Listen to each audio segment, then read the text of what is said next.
की स्तुति की और कहते भी हैं, उगती कली तोड़ ले माली, इसमें दोष चमन का क्या है, और श्रद्धा नहीं जिसे भजनों पर, इसमें दोष भजन का क्या है, इसमें दोष भजन का क्या है।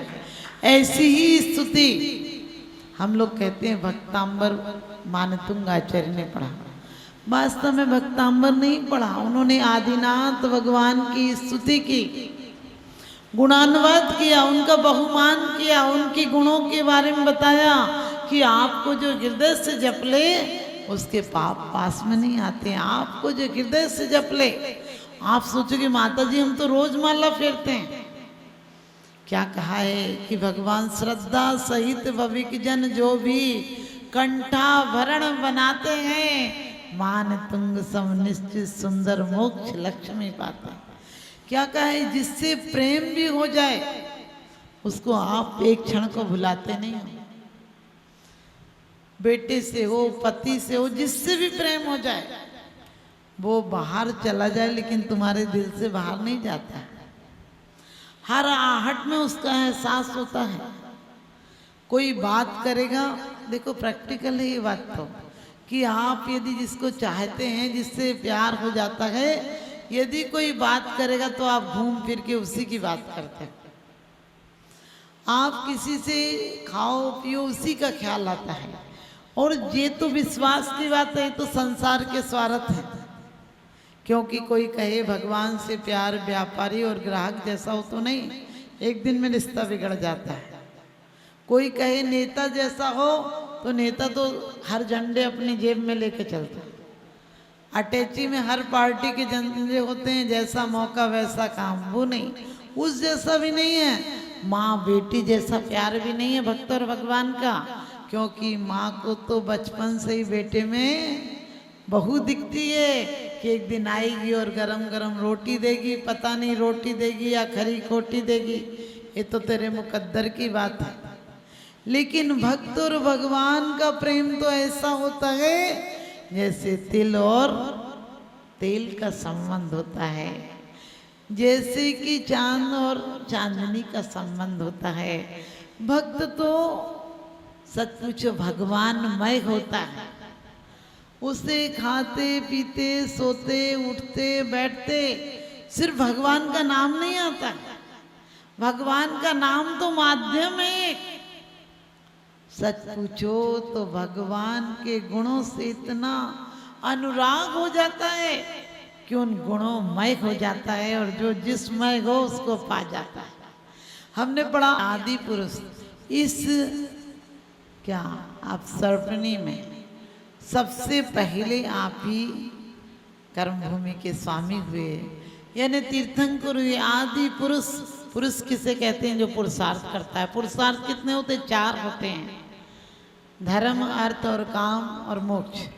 तो धर्म से शुरुआत हो तो अपने आप मोक्ष पर इति हो जाती है।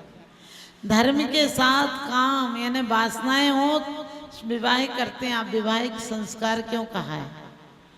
क्योंकि काम को एक सीमाओं में बांधने के लिए, काम एक परिधि में रहे, काम एक पवित्रता के बंधन में रहे, काम एक सामाजिक और राजनीतिक समस्याओं का समाधान रखे, एक अच्छा समाज, एक अच्छा व्यक्ति, एक अच्छा नागरिक मिल सके, इसलिए संस्कार कहा है। और वो भी ऐसे ही नहीं कि गए और साइन किए और दूसरे दिन साइन किए तलाक हो जाए, ऐसा नहीं। पूरे एक समारोह किया जाता है और उसके माध्यम से भी देव सास गुरु यंत्र जिनवाणी आदि के माध्यम से एक विवाह संस्कार किया जाता है। और पहली बार नाभि राय और मरुदेवी का विवाह की पद्धति इंद्र ने की थी, क्योंकि उसके पहले तो युगलीय जन्मते थे, यानी जिसको आज हम जुड़वा भाई बहन कहते हैं। भोग भूमि में जुगलीय जन्मते थे, यानी 2 एक साथ होते थे।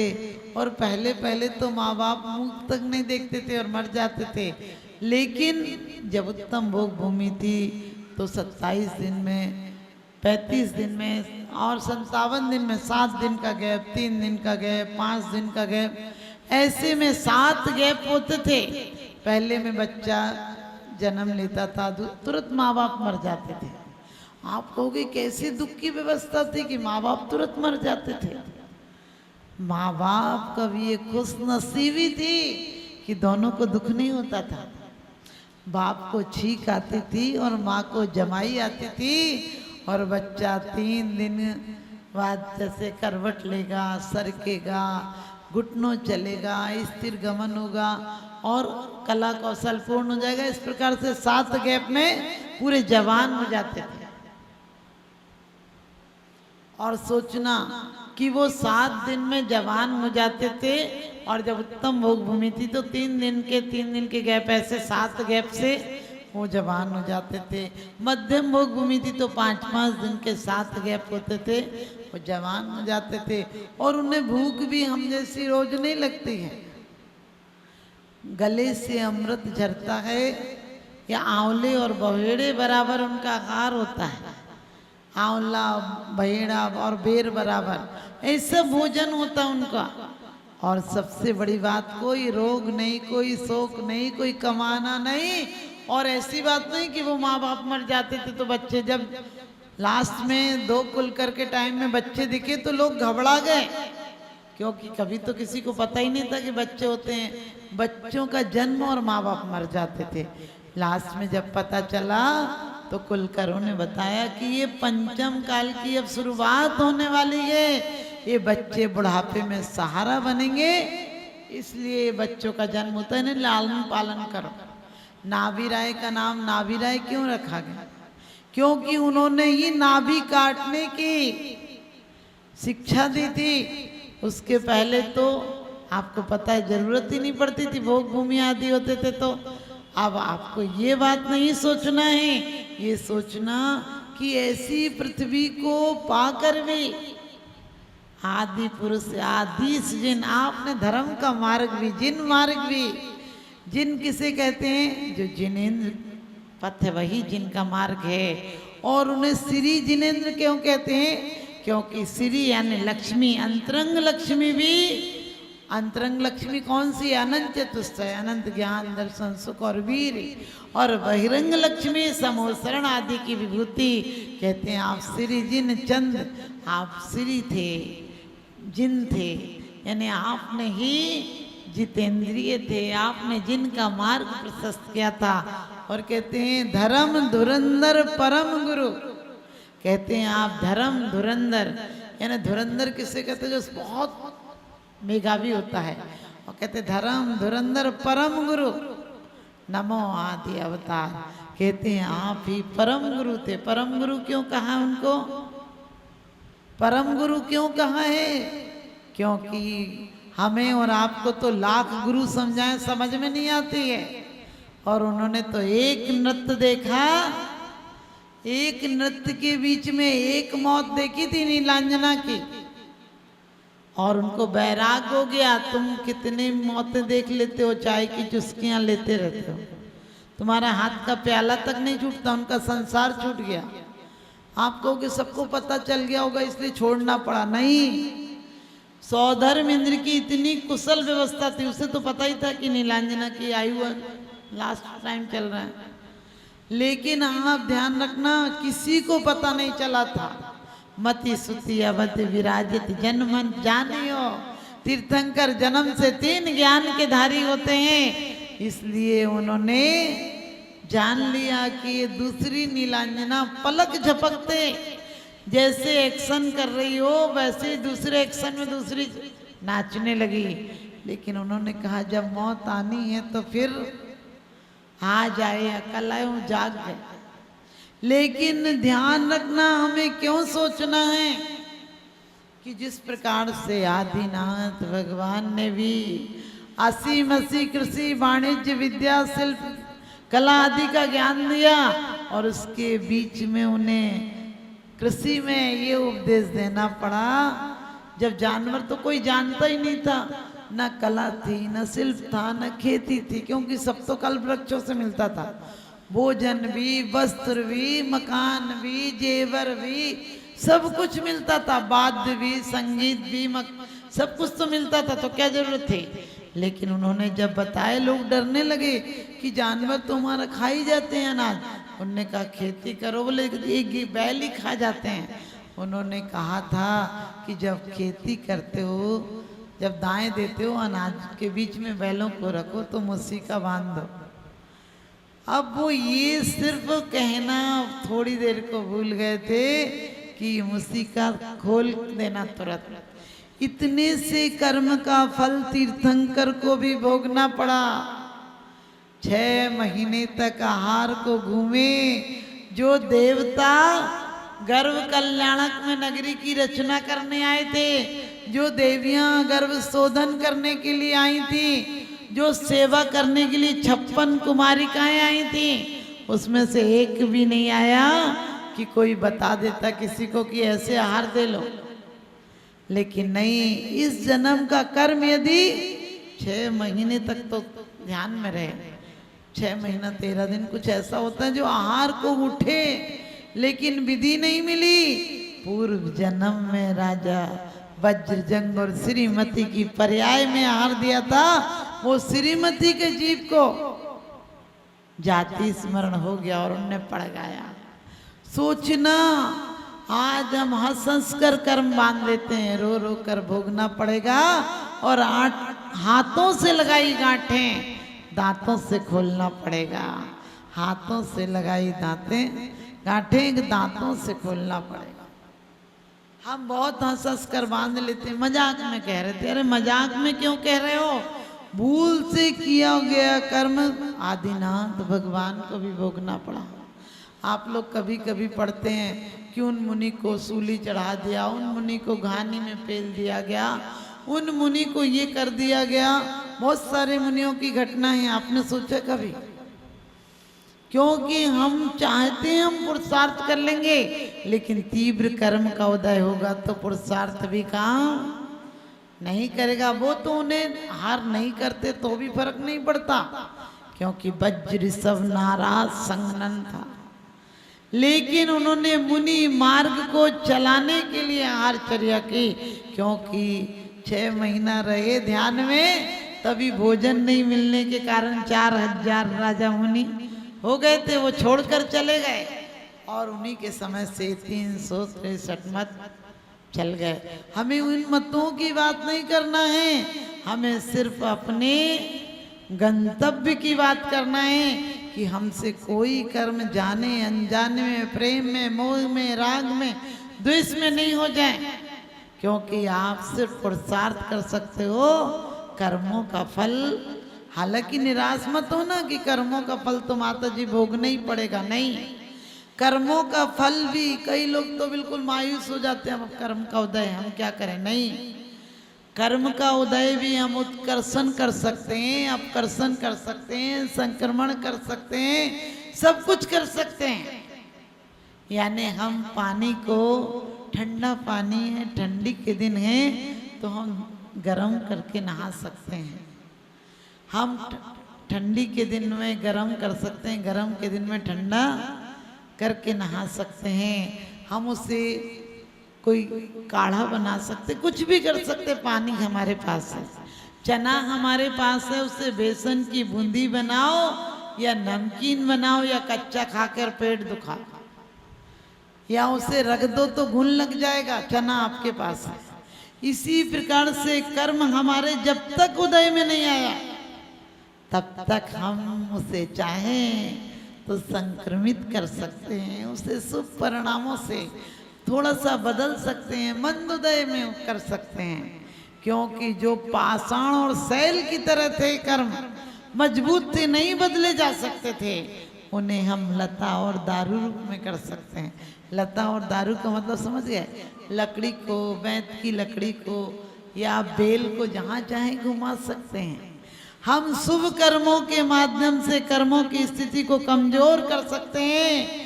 हमारे यहाँ आम के अचार के लिए आम आया है, उसे चाहे तो मुरब्बा बनाकर खाओ और चाहे तो खट्टा अचार बनाओ और चाहे तो ऐसे ही खा कर दांत खट्टे करो, तुम्हारे ऊपर गए। इसलिए ये मत कहना कर्मों का भगवान जो कर्म किए हैं वो तो भोगने ही पड़ेंगे, नहीं। हम कर्मों का पुरुषार्थ करेंगे, कर्म तो सिर्फ कर्म है। हमें कैसे लाना, हमारे इतने मुनिराजों को उपसर्ग हुए, घानी में पेल दिया, अग्नि में जला दिया, गोधन में बंद करके उन्हें जलाकर मार दिया गया, घानी में पेला गया, बहुत कष्ट दिए गए, लेकिन उन मुनियों ने उस समय अपने आत्म ध्यान की शक्ति से मोक्ष पा लिया। हमें तो जरा सी कोई बात कह दे तो हम तो जब तक उसे और बढ़ा चढ़ा नहीं दे तब तक चैन नहीं पड़ते। हर कोई हाथ दिखाता है, मैं कहती हूँ कभी निराश मत होना, जीवन में उदास मत होना। अरे हाथ की लकीरों से क्या होता है, भाग्य तो उनके भी होता है जिनके हाथ नहीं होता, भाग्य तो उनके भी होता है जिनके हाथ नहीं होता। हमें ऐसे कोई कृत्य नहीं करने हैं जिनसे ऐसी पर्यायें, जो आज के दिन की बात है, हमें ऐसी पर्यायें नहीं पाना है। और एक सेठ के घर में एक किसी नौकर को, अनाथ बच्चा था, उसे नौकरी के लिए कोई कह गया कि बच्चे के माँ बाप मर गए हैं, आप इसे रख लो। सेठ ने सोचा चलो घर में काम करता रहेगा। और सेठ के भी एक लड़का था। एक दिन एक ज्योतिषी आया और सेठ ने अपने लड़के का हाथ दिखाया। अब ज्योतिषी को तो पता नहीं था कि ये नौकर है, ये लड़का है। सेठ ने अपना बेटे का हाथ दिखाया और कहा कि ये बताओ आगे कैसी उन्नति कराएगा। तो ज्योतिषी ने कहा ये तो ज़्यादा उन्नति नहीं करेगा, लेकिन ये तुम्हारा लड़का है ना, ये बहुत उन्नति करेगा, ये तुम्हारी पूरी संपत्ति को बड़े अच्छे से बढ़ाएगा और सुख भोगेगा, यही चलाएगा तुम्हारे घर को। अब आप सच बताना, आपके बेटे को छोड़कर कोई नौकर के बेटे को कह दे कि तुम्हारी संपत्ति का मालिक बनेगा, तो आप सच बताना क्या होगा आपके अंदर? आपको तो लगेगा कि आज ही इसको कुछ हो जाए, मेरा बेटा बचा रहा। मैं और शब्द तो नहीं कहूँगी। तो उसने तो लेके हत्यारे को कहा कि इसे मार दो, बच्चा छोटा ही सा था। उसने सोचा मैं क्यों मार दूं, इसे ऐसा करता हूँ कुआं में ढकेल देता हूँ, मरेगा तो मर जाएगा, बचेगा तो बच जाएगा। और कहते हैं कि वो कुएं में कोई पत्थर उसे मिल गया, पटक तो दिया था, लेकिन उस पत्थर के सहारे वो आवाज़ देता रहा। और किसी और दूसरे ने उसे, कोई गोपालक था, उसने उसे निकाल लिया, ग्वाला बोलते हैं गाय पालने वाला। और उसके यहाँ वो बच्चा पलने लगा, क्योंकि उसके भी बच्चा नहीं था। उसके जिसके यहाँ गया वो उसके यहाँ बच्चा नहीं था, तो बड़े लाड़ प्यार से पला। अब लाड़ प्यार से पला और सेठ तो इस बात को भूल सा ही गया था। वो बहुत दिन बाद जब किसी दूसरे गांव में गया, लोगों ने कहा यहाँ बहुत अच्छा घी मिलता है, और वो घी के व्यापारी के यहाँ गया तो पहचान लिया उसने, कुछ निशान तिल आदि ऐसे थे। बोले तुम्हारा बेटा है क्या? बोले हाँ। अब आपको पता है सच्चाई छुप नहीं सकती, बनावट के उसूलों से खुशबू आ नहीं सकती, कभी कागज के फूलों से हवाइयाँ तोड़ गई। वो बोले ये तो मेरा बेटा है। बोले तुम्हारा कहाँ से है? बहस होती रही। गांव वालों ने आके कहा भैया तुम तो, तुम्हारा बेटा है, तुम्हारे गांव में पता लगा लिया, तुम्हारा एक ही बेटा है, तुम झूठ बोलोगे तो तुम्हें यहीं पर सजा दी जाएगी। अब वो वहाँ से तो चला गया सेठ, और किसी से कह के उस लड़के को छल कपट से बुलाया और कहा कि ये घी हमारे घर पे दे आओ, और एक पत्र लिखा कि इसको तुरंत विष दे देना, इंतजार मत करना, इसे तुरंत विष दे देना, एक क्षण का भी इंतजार मत करना। और मैंने आ नहीं सकता हूँ, लेकिन इस कार्य को आज ही कर देना। और अचानक वो जा रहा था, थक गया था, एक बगीचे में सो गया। वो बगीचा किसी वेश्या का था। वेश्या ने देखा अरे ये वक्त बहुत सुंदर सुडौल स्वस्थ है, कैसा शांति से सो रहा है, ये तो कोई बड़े आदमी का लड़का लगता है, देखूं जेब में पैसा है कि नहीं। और वो आई और जेब टटोलने लगी। जेब में देखा तो पैसे तो ज़्यादा नहीं थे, लेकिन एक कागज लिखा हुआ था, और लिखा था इस युवक को तुरंत विष दे देना। उसने सोचा अरे किसने इसको मारने की योजना बना रखी। उसने अपने काजल से एक तिनके से काजल लिया और उसमें एक डंडा खींच दिया, विष को विषा कर दिया। विषा दे देना, अब समझ गया, दे देना, आज ही जरूरी काम से आ नहीं पा रहा हूँ, बाकी तो सब ठीक था। अब जब वो सेठ के घर गया तो सेठ की एक लड़की भी थी, उसका नाम विषा था। अब सेठानी ने कहा कि क्या लिखा है? बेटी ने पढ़ा कि इसको विषा तुरंत दे देना, आज ही दे देना, बहुत माने मैं आ नहीं पा रहा हूँ, बहुत जरूरी काम है, लेकिन ये काम में देर मत करना। अब लड़कों ने आपस में बुलाया, बोले पिताजी का पत्र आया, ये पत्र भेजा है कि विषा दे देना, और बेटी की उसी दिन शादी हो गई। अब वो महीने भर बाद आया सेठ, तो देख रहे तो घर में जिंदा बैठा हुआ। पत्नी से पूछा कि तुमने क्या किया? बोले तुमने जो लिखा था वो किया। बोले अरे मैंने कहा था विष दे देना। बोले देखो पत्र में विषा लिखा है कि नहीं, इसलिए मैंने विषा दे दिया, विषा की शादी कर दी। अब वो कहने लगा देखो भाई ये तो कुछ भी हो, मैं तो इसको नहीं बचने दूंगा। तो कहने लगे अब क्या करें? तो कहने लगे मैं कहीं मंदिर में बात करके आता। और मंदिर में बात करके आया कि कल इसे भेजूंगा और तुम काम तमाम कर देना। बलि चढ़ती थी पहले भी, तो कहने लगे तुम इसका काम तमाम कर देना। और सास ने बड़े प्यार से कहा कि हमारे यहाँ जमाई शादी होने के बाद एक बार उस देवी पे प्रसाद चढ़ाने जाता है।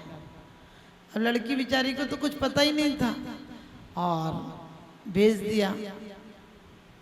अब भेज दिया तो रास्ते में जो साला था, सेठ का लड़का था, वो जुआ खेल रहा था और वो हार रहा था। ये निकला, कहने लगे क्या कर रहे हो साले जी? कहने लगे कि मैं तो हार रहा हूँ जीजा जी, कुछ ऐसा करो कि जीत जाऊँ। उसने 2-4 दाव लगाए, जीत गया। वो कहने लगा जीजा जी बहुत पैसा है इन लोगों के पास, आप लोग आप जीतो जब तक मैं कहाँ जा रहा हूँ। उन्होंने कहा माँ ने कहा है देवी पे प्रसाद चढ़ाने जाना है। बोले मैं चढ़ा के आता हूँ। और आप समझ गए, प्रसाद बता रखा था कि इतना इतना थाल में ऐसा लाएगा, इस कपड़े से ढका होगा और उसे मार देना। अब वो तो पंडित वहाँ जो जल्लाद थे उनने ऐसा ही किया, उनने ऐसा ही किया। अब वो फिर लौट कर आया तो सास ने पूछा कि तुम? बोले तुम क्या मतलब क्या? प्रसाद चढ़ाने भेजा था, प्रसाद चढ़ गया। तो बोले कि तुम गए नहीं चढ़ाने? बोला कि भाई साहब मिल गए थे रास्ते में, उन्होंने कहा मैं चढ़ा दूंगा। अब आप सोच लीजिए क्या हाल हुआ होगा। पता चल गया थोड़े दिन में बाद, थोड़ी देर बाद ही पता चल गया कि वो तो नहीं मेरा बेटा, मर गया। अब तो बहुत ज़्यादा आकुलता हुई। सास ने बहुत समझाया कि कम से कम बेटा गया, जमाई को ही जीने दो। वो बोला मैं मर जाऊंगा यदि जमाई नहीं मरा तो, मेरे बेटे को भी इसने मार दिया, इसके कारण मर गया, ऐसा हुआ वैसा हुआ। बहुत गुस्सा करा, कहने लगे कुछ कर वरना मैं मर जाऊंगा। अब पत्नी सोच रही थी मेरा पति तो बचा रहे, और उसने क्या कहा, सोचा कि मैं अपने हाथ से तो जमाई को कैसे खिलाऊं, बेटी क्या सोचेगी। और उसने लड्डू बनाए, एक बनाए चीनी की मेवा डाल के बढ़िया ड्राई फ्रूट डाल के, और एक सादा। और उसने जो सादा लड्डू थे वो तो सादा ही थे, और ड्राई फ्रूट्स वाले में उसने जहर डाल दिया। और बेटी से कहने लगी कि तेरे पिताजी को तो सादा लड्डू दे देना, मैं बनाती रहती हूँ, लेकिन जमाई जी को बढ़िया मेवा के लड्डू दे देना। अब बेटी के मन में आया कि जमाई मेरे घर में घी दूध की कमी है क्या? मेरे ससुराल में तो बहुत घी दूध है, मैं वहाँ उनको रोज खिलाती रहूँगी। आज कम से कम पिताजी और ये दोनों साथ में खाने बैठे तो ऐसा क्या अच्छा लगेगा कि मैं पिताजी को सादा लड्डू दूं और इनको मेवा के दूं। तो उसने अपने पति को तो सादा लड्डू दे दिए और पिताजी को मेवा के लड्डू। अपन समझ गए मेवा क्या हुआ होगा। मेवा से सेठ जी का भी राम नाम सत्य हो गया। लेकिन उस युवक ने एक मुनिराज से पूछा कि मुनिराज महाराज, हमारी जिंदगी इतने बार मौत के मुंह से क्यों वापस आ गई? हमारी जिंदगी इतनी बार मौत में जाकर वापस क्यों लौट आई? इतने इतने निमित्त, क्योंकि सास तो रो ही रही थी कि उनने पहले विष देने का कहा था, फिर ये कहा था, फिर वो कहा था, वो कहा था, और खुद मर गए। ये सोच सोच के सास रो रही थी, तो जमाई को भी पूरी बातें पता चल गई। तो उसके बाद मुनिराज ने कहा, तुम पहले एक मछुआरे थे, किसी मुनिराज के उपदेश से तुमने पहली मछली को ना मारने का नियम लिया था, और तुमने उसके गले में एक पहचान के लिए धागा बांध दिया था, और वो 5 बार आई दिन भर में, बगी बगी आई, 5 बार आई, और तुमने 5 बार उसे छोड़ दिया। उस दिन तुम भूखे सोए, तुम्हें कुछ कमाई नहीं हुई, लेकिन उस एक दिन की कमाई, पुण्य की कमाई, तुम 5 बार मौत के मुंह से बचे हो। तो ध्यान रखना, हम ऐसी कोई पर्यायों को आगामी प्राप्त नहीं करेंगे। अब तो एक दृढ़ संकल्प होना चाहिए कि हम मोक्ष लक्ष्मी को भरेंगे और हम धर्म करेंगे। धर्म का मतलब अपने परिणामों में इतनी विशुद्धि लाएंगे कि हमारा तन भी पुण्य हो जाए, हमारा मन भी पुण्य हो जाए, और हमारा धन भी पुण्य हो जाए। हमारा मन एक दिन, क्या सिद्धों के मन होता है क्या? नहीं होता है। हमारा मन एक दिन अमन हो जाए। अमन, अमन का अर्थ 2 होता है, बिना मन के हो जाए, और अमन का मतलब कोई गम नहीं रहे। और हमारा तन क्या हो, एक दिन परम औदारिक हो जाए, तन से विगत देह हो जाए, विदेह हो जाए, और धन एक दिन परम धन में बदल जाए, अनंत चतुष्टय में बदल जाए, 9 लब्धियों में बदल जाए।